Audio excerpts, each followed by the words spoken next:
Presiden Prabowo Subianto menawarkan gagasan koalisi permanen pada para pimpinan parpol anggota Kim Plus-nya. Sebenarnya apa urgensi pembentukan koalisi permanen dan apakah juga koalisi politik ini bisa benar-benar permanen? Kita bahas bersama Wakil Ketua Umum DPP Partai Golkar, Bang Idrus Marham, dan juga pengamat politik Mas Adi Praitno. Malam, Bang Idrus, Mas Adi. Malam. Assalamualaikum warahmatullahi wabarakatuh. Oh iya. Ya, waalaikumsalam. Ya, biar beda, jangan sama. Oh iya. Ini enggak boleh sama. Nggak boleh sama, tapi harus sama. iya permanen Dan dipermanenkan katanya. kesamaannya. Enggak boleh sama. Dalam hal apa dulu? Oh, Itu. iya. Sebenarnya urgensinya apa sih dan konsekuensinya apa nih, Mas Adi dulu deh, Mas Adi, dari koalisi permanen ini? Ya sebenarnya permanen itu supaya tidak ada gonjang-ganjing, supaya programnya Prabowo di masa yang akan datang itu tidak tambal sulang dan tidak pusing-pusing menghadapi orang-orang yang suka protes dan kritis. Makan bergizi gratis, kesehatan gratis, dan seterusnya. Cuman saya menduga soal koalisi permanen ini bukan soal yang sekarang terjadi sampai 2029, tapi 2009 sampai 2034. Ini kan bertepatan dengan Prabowo yang telah diumumkan kembali oleh Gerindra sebagai calon presiden 2029. Jadi ajakan ini semacam proposal politik lanjutan lah kira-kira begitu. Iya. Tapi pertanyaan gini Mas Adi, Bang Idrus, ini baru jalan 100 hari nih, belum genap 1 tahun, masih banyak PR-nya sana sini. Tapi kok udah ngomongin koalisi permanen aja nih? Nah, jadi gini, saya kira kita melihat begini. Pertama, saya ingin mengajak kita melihat masalah ini secara komprehensif, secara menyeluruh, tidak secara sepotong-sepotong, dan jangan hanya mulai dari pencalonan Pak Prabowo yang ditetapkan oleh Kongres Luar Biasa Gerindra. Ya. Nah, kalau kita melihat secara komprehensif dan secara perspektif ke depan, sebenarnya kan sejak awal Pak Prabowo itu kan sudah mencoba mencanangkan bahwa kita harus berpikir tahun 2045 Indonesia emas. Ya. Dan karena itu ada 2 konsep yang selalu menjadi perekat. Indonesia maju dan Indonesia emas tahun 2045. Dan itu sudah dibayangkan itu. Dan Pak Jokowi? Nah dalam kerangka itu maka tentu perlu ada strategi dan manajemen. Dan karena itu koalisi permanen ini adalah salah satu bentuk dari suatu strategi dan manajemen bagaimana efektivitas pemerintahan itu bisa berjalan. Untuk apa? Untuk melaksanakan pembangunan. Jadi, nah oleh karena itu dalam kerangka ini maka ada 2 hal yang harus kita sinambungkan. Yang pertama adalah kepemimpinan bangsa ke depan supaya ini berkelanjutan. Dan juga adalah pembangunan itu sendiri. Nah itulah sebabnya maka Golkar, terus terang saya ingin buka bocoran bahwa jauh-jauh sebelumnya ini di Golkar ya Pak Bahlil Lahadalia sudah bicara masalah ini. Pertama beliau menegaskan adalah bahwa kalau pada akhirnya nanti hanya ada 1 partai yang tersisa bersama dengan Prabowo, itu dipastikan bahwa itu adalah Partai Golkar. Tapi Pak Bahlil bukannya tadi pada saat ditanya teman-teman wartawan, ya kita lihat dulu nanti 2029. Bukan, nah itu kan sebenarnya kan ini saya katakan di dalam itu kan ada namanya formalitas, tetapi ide dan gagasan yang menjadi instrumen kita, yang menjadi perekat kita, yang nanti akan secara konseptual akan dibuat tahapan-tahapan sampai 45. Sampai 45 ada 3 kali lagi pemilu. Ya, jadi kita 3 kali pemilu. Iya. 2000 katakanlah 2029, 34, 34, 39, 45. Tapi emang sampai tuh. Nah, jadi bukan. Nah, kita melihat di sini. Jadi di sini kita bicara mulai daripada program. Oke. Tetapi untuk melaksanakan program ini kan perlu ada kepemimpinan. Ya. Nah, selama ini tidak berkelanjutan. Kenapa? Karena memang sistem kita. Setiap pemimpin berangkat dari visinya. Visi misi. Nah itulah sebabnya kemungkinan ada perubahan-perubahan terjadi. Nah di Golkar, saya ingin dikit.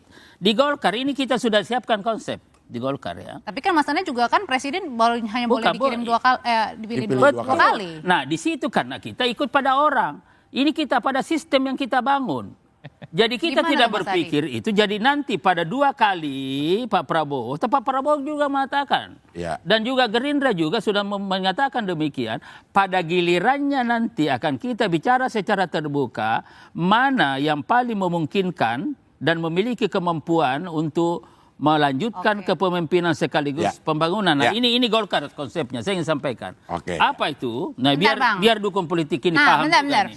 Bentar, nanya ke Ini, Asta Cita tidak hanya dilihat sebagai visi misi, tapi dilihat sebagai sebuah gerakan pembangunan Oke, bangsa Asta Citanya Pak Prabowo untuk ya, dan menjamin Mas Gibran. kesinambungan dan perubahan untuk Indonesia emas ke depan. Oke.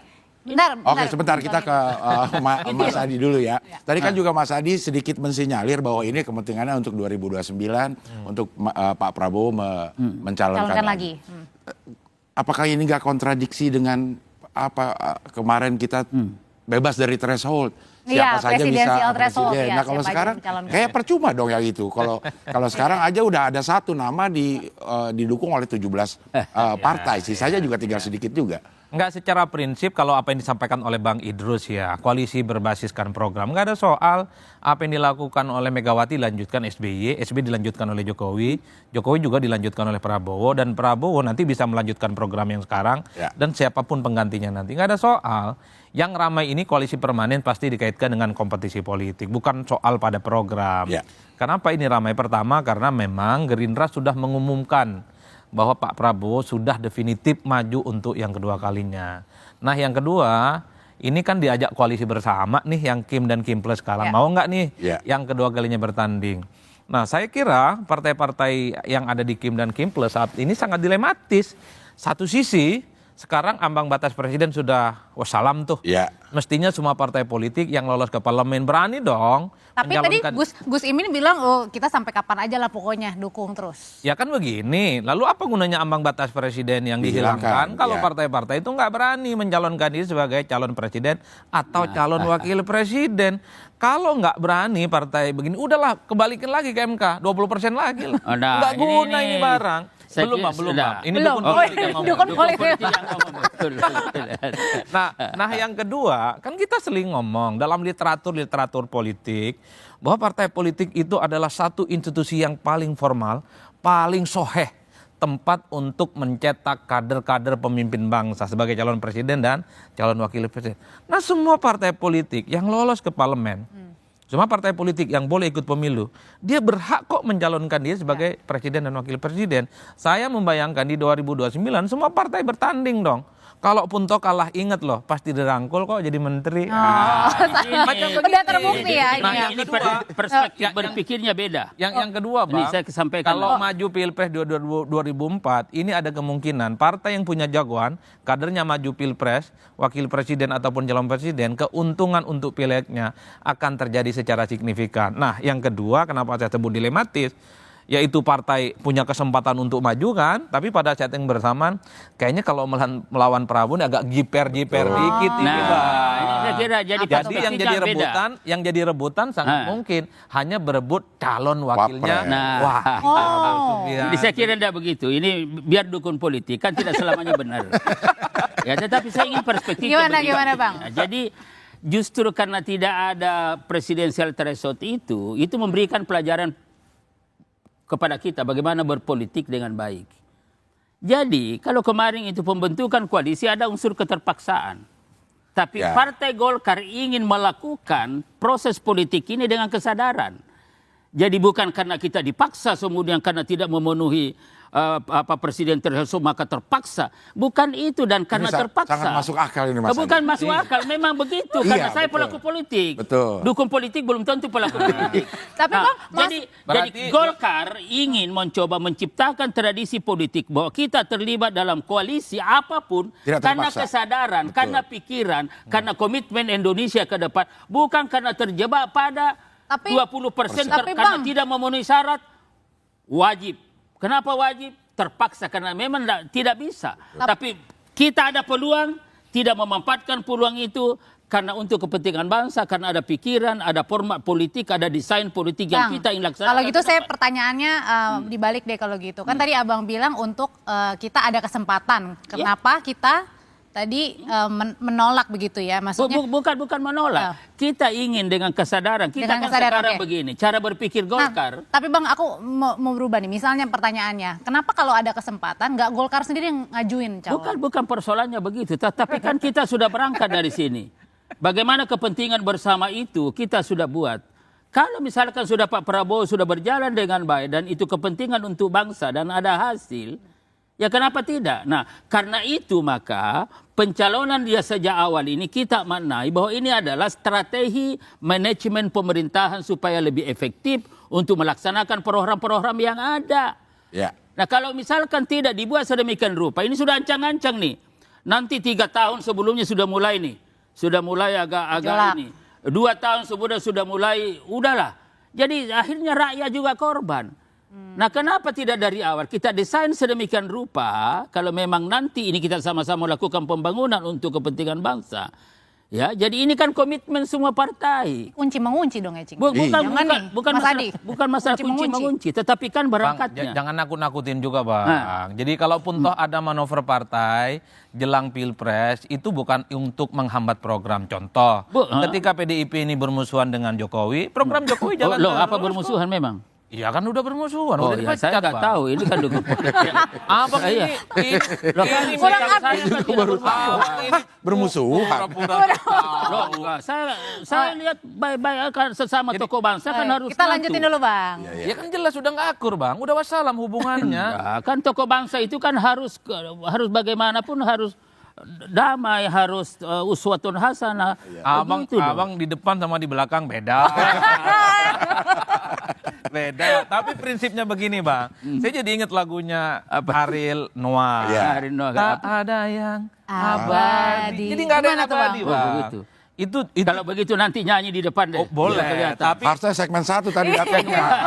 Iya. suara saya lagi bagus, apalagi nggak ditonton. Lagi bagus. Tapi Oh, begini, secara teori, dalam sistem presidensialisme multipartai ekstrim seperti di Indonesia, partainya lebih dari 3-4, nggak ada cerita yang namanya koalisi permanen, Cing Abdel. Iya. Kenapa? Ada kecenderungan partai-partai di kita itu memang berpolitiknya, berkongsi kalau kebutuhan politiknya diakomodir. Itu satu. Yang kedua, sejak pengalaman pemilu langsung 2004 sampai sekarang, partai yang kalah dengan yang menang, bedanya tipis, beti-beti. Beti, ya. Dulu Golkar 2014, ya kan, tidak mendukung Jokowi, kalah. Rapat. Tapi setelah itu salaman jadi bagian. 2016. 2014, iya 2016 masuknya. Saya ketua koalisi begitu, jadi jangan ceritain. Oh. Jadi koalisi Merah Putih, saya ketua koalisinya deh. Saya paham betul barang ini. Iya, Oi. contoh betapa partai-partai itu sulit untuk disatukan dalam koalisi permanen. 2019 kita tahu, Gerindra kalah ngusung Prabowo Subianto. Yang menang saat itu masih akur antara PDIP dengan Jokowi. Tapi 2019, atas nama gotong royong, atas nama kebangsaan, atas nama politik rangkul-merangkul, jadilah Gerindra bagian dari kekuasaan. Nah, karena itu 2024 PKB, PKS, Nasdem. Nasdem kalah dukung Anies jadi bagian dari koalisi plus. Apa yang mau Nah, dipermanenkan, nah, Bang? enggak, jadi Itu gini, yang kemudian jadi gini. menjadi tradisi politik kita. Jadi nggak perlu dipermanenkan sebenarnya bukan. koalisi kita. Yang kalah pun dirangkul kok, dapat syai'un, dapat kekuasaan, jadi dapat gini. menteri, Iya udah. dapat komisaris. Benar. Ada. Oh, komisaris ada juga masih. Masih main itu ya. Jadi gini. Stafsus ada. Stafsus, Stafsus. ya kan? Kemarin itu Pak Prabowo jelas dan tegas menyampaikan bahwa demokrasi Indonesia memiliki ciri karakter yang unik dan berbeda dengan demokrasi negara-negara lain. Nah, lalu Pak Prabowo mengatakan apa bedanya? Ya pertama dari sisi konsepsi filosofisnya adalah bahwa demokrasi Indonesia akan dibangun dengan asas berbasis kekeluargaan, gotong royong, kekegitaan. Dan karena itu Indonesia, kata Pak Prabowo, Indonesia ini adalah rumah besar. Mari kita kelola bersama. Makanya diajak semua. Dan sekarang yang belum masuk kan tinggal PDIP. Ya. Ya Nasdem sudah. PKB. Tapi tadi masih PKB pikir-pikir sudah. tuh kayaknya Loh, Pak nah, ini Surya. masalah koalisi permanen. Tetapi Oh, hari ini untuk sampai 29 kan sudah dalam satu. Nah kemudian secara praktek politik, ya kalah, ya itu tadi dikatakan dukung politik. Ya meskipun kalah tapi sama-sama lagi masuk. Bentar, Oke, bentar. Bang. Abang sudah 100 kali nyebut saya dukun politik. Iya. Apa maknanya itu, Bang? Ya makna kalau dukung politik bagi ini definisi bukan makna. Iya. Karena definisinya konsep dengan definisi itu beda. Beda. Iya. Jadi kalau definisi itu sama, nah dukung politik itu adalah punya kemampuan untuk menciptakan Meramal. masalah sekaligus untuk menyelesaikan masalah. Kayak virus antivirus loh. Iya, iya. Oke. Tapi Mas Adi, Ini tapi clear ya. Ini clear ini. Iya, Mas Adi. Jadi kalau mau memahami masalah di sini. Iya. Oke, Mas Adi, Kalau ada konsep menyelesaikan masalah juga di sini. Oke, Mas Adi, tapi pertanyaannya gini, sebenarnya apa yang diomongin sama Pak Prabowo sebenarnya ini bentuk dari rasa kepercayaan diri yang tinggi, karena kan dari lembaga survei 100 hari aja tinggi banget ya. Apa dalam bentuk kewas-wasan juga nih 2029 tadi itu? Ini. Karena Enggak, presidensial kalau threshold saya sih 0. secara prinsip betul juga ada idealismenya karena memang 5 tahun untuk menyelesaikan program-program strategis yang pro dengan rakyat itu nggak mungkin tuntas dan maksimal. Makan ini bergizi sehat ini. gratis. Ini Enggak, memang sehat, harus sehat, rasional. ini sehat. Makan bergizi gratis, kesehatan gratis, pemotongan biaya biaya haji. Semoga pemotongannya bukan hanya setahun tapi selamanya. Iya kan, pemotongan tarif dasar listrik cuma 2 bulan, kalau bisa selamanya. Artinya program-program yang kayak gini supaya menyentuh lapisan masyarakat, tentu dalam waktu 5 tahun nggak kondusif dengan postur anggaran kita yang tidak sepenuhnya sehat. Ya. Karenanya tentu guidance terbesarnya 2 periode adalah menjadi ukuran yang paling soheh sebenarnya bagi presiden dalam konteks ini Prabowo Subianto supaya makan bergizi gratis itu terjangkau ke semua, kesehatan gratis juga terjangkau. Nah, Semua. Jadi ini itu koalisi pada program dan ide, tapi pada saat yang bersamaan ini kan semacam ajakan bahwa di 2029 inget loh Gerindra itu sudah pasti mendukung Prabowo. Ayolah partai-partai Kim dan Kim Plus, Prabowo ini sudah calon presiden, hari ini sudah banyak berbuat untuk bangsa dan negara, pro dengan rakyat, apalagi yang ditunggu. Lah jadi gini. Kan begitu jalan Jadi ceritanya, biar clear ya. Ya. Itu kan hanya kasus-kasus program. Ya. Tetapi kita ingin lebih besar. Apa lebih besar itu? Bagaimana desain ke depan? Bagaimana program ini pentahapan kita lakukan sampai 45. Ya. Dan karena itu maka Golkar, arahan Pak Bahlil Lahadalia dari awal, bagaimana kita memposisikan asta kita. Golkar memposisikan asta kita bukan hanya program. Tapi termasuk juga dengan mencalonkan wapresnya, singkat aja Bang ya karena sudah habis. Apa? Mencalonkan wapresnya juga nanti Mas Gibran bersama Nah, Pak Prabowo. masalah pencalonan wapres itu nanti kan masalah juga adalah presiden. Oke. Pasangannya, maka ini nanti tentu akan dibahas. Oke. Tetapi kalau presiden tentu Tetap tidak dibahas permanen. lagi. Oke. Ada Karena begini itu Abang. gitu loh. Singkat. Kalau argumen Bang Idrus ini mengesankan ada calon-calon pemimpin masa depan itu tidak sinkron dengan pemimpin sebelumnya. Tunjukkan ke saya mana ada presiden-presiden di negara kita dengan presiden sebelumnya yang gak akur. Bahkan calon-calon presiden dan partai pendukungnya yang beda pilihan, beda visi misi di 2024 sama. PKB, PKS, Nasdem, anti IKN, sekarang setuju IKN. Nah, itu Oke. itu yang saya katakan. Jadi biar nggak begini, perlu biar dipermanenkan, clear, permanen secara otomatis. Itu yang dikatakan oleh Gimana Pak kalau kita Prabowo. pulang aja ya Iya. kayaknya udah mau. Itu yang dikatakan oleh Pak Prabowo bahwa salah Oke. satu keunikan demokrasi Indonesia yang berbasis kekeluargaan, kegotong royongan, ia bertanding bersatu. Ya. Daripada begitu ya mari berkoalisi permanen. Kita Oke. bicara masa depan Indonesia. Oke. Itu Ya. dong. Dan berarti di 2029 calon tunggal. Loh, tergantung kan. Kan tadi ini kan tidak semua sama sikapnya Pak. Kalau Golkar kan tegas. Ya, ya. Arahan ketua Ya. tegas. Ya. Tidak neko-neko. Bang, Gitu Bang, kan? ini waktunya udah, maaf ya Mas Dukun, ini waktunya juga udah habis. Ini baru pertama kali saya melihat Cing Abdel bingung nih gimana ngomongnya. Ini pertama kali nih Bang Idrus sama Mas Adi nih. Iya, iya, iya. Bukan, ini Oke. soalnya sudah mau nyanyi langsung. Oh ya udah. Terima kasih ya Bang Idrus, Mas Adi. Terima kasih Mas Adi ya. Apakah koalisi permanen ini akan berlangsung mulus, semuanya setuju, dan apakah ini memang bermanfaat untuk Indonesia Ya. sehingga 2045 terjadi Indonesia? Indonesia Mas. Oke. Iya.